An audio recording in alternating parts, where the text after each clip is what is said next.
Hello， 大家好，我是小王。今天我们要分享一道美食——四季豆炒紫菜。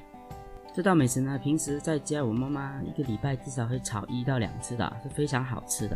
好，废话不多说，这个是我们今天要准备的食材，有1把的四季豆，2瓣的蒜，还有一些紫菜。我用的紫菜呢是这种煮汤的这种紫菜啊，你们在平时的超市也是可以买得到的。接下来我们来清洗我们的四季豆啊，准备1盆清水。再把我们的四季豆放进来，再放1茶匙的盐进来，把它清洗干净，让它浸泡在水中大约5分钟。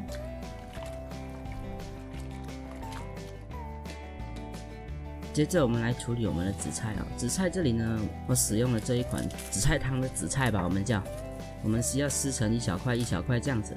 如果你们没有这种紫菜呢，你们也可以用那种日本寿司的那种紫菜。也是可以的，可是味道会差一点点。撕好之后呢，我们放在一旁备用。好，这个时候我们的菜已经蒸好了。四季豆呢，我们要拔掉它的头尾哦。如果你买的比较老的话呢，它这里会有一条丝的这个丝一定要把它撕掉要不然你炒出来呢会不好吃的。就是这样子，从它头部一拔就可以拉出那个丝的啦。如果你买来是比较嫩的话呢，是不会有丝的，只有老的才会有丝。拔完之后呢，我们把它切成1小段1小段就可以的啦。四季豆最好吃的切法呢，大约像你的手指头这样的长度是刚刚好的啦。切好之后放在一旁备用。接下来到我们的蒜呢就稍微把泡点去皮，切成一片一片就可以的啦。接下来我们准备一个锅。我们打开中小火这里一定要开中小火。我们空锅直接下我们的紫菜，一直翻炒它。记得要空锅不需要放任何的油，一直炒这个紫菜。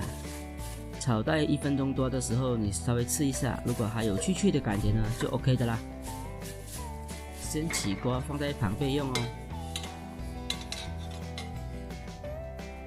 下来我们转至大火。加少许的油进来，直接加入我们的四季豆，先炒。先不要加蒜片因为四季豆比较难熟，那个蒜片是烧焦的。我们先炒好我们的四季豆先。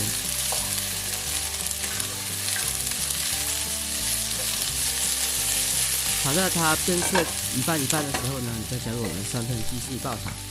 你可以看得到那个四季豆熟的颜色会稍微有点不同了。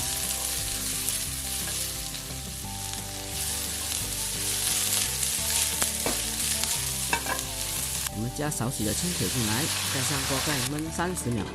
OK， 时间到了。